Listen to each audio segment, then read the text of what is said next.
One of those areas that she thought about differently was her mother's hypersexuality.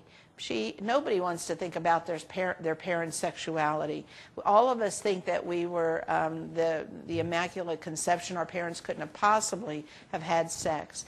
And yet we become having to deal with our parents' libido and being called into facilities or watching this. Very difficult. And this is just a behavior that is a normal behavior for the disease. It's just how are we going to respond and communicate to it. Resistance with meal, resistance to eating, only wanting sweets, not wanting to chew food, wanting to walk and eat at the same time. These are all behaviors that are normal that we're going to be up against. And not everyone in every situation, but in most cases you're going to see some form of it. Resistance with bathing, very common.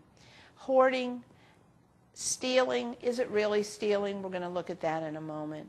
Pacing, and wandering. These are all behaviors that we're going to have to learn to study together, spend some time and deal with. Sleep difficulties. This might mean they sleep all day, up all night. Wander during the night, cat napping, not allowing you to sleep at all because these sleep difficulties may be a behavior you're having to deal with for yourself. Seeing people who are not there in the room.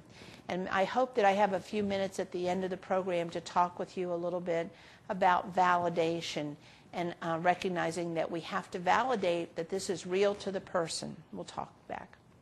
Repetitive motions, that's this.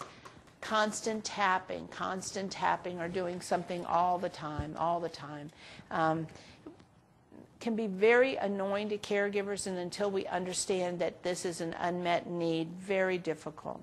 Hitting and biting. So let's look at the needs and the behaviors together a little bit.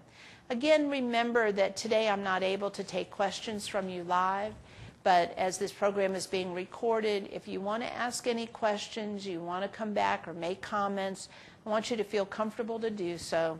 You can send those questions to info@mmlearn.org or write to me directly at mariaw@mmlearn.org.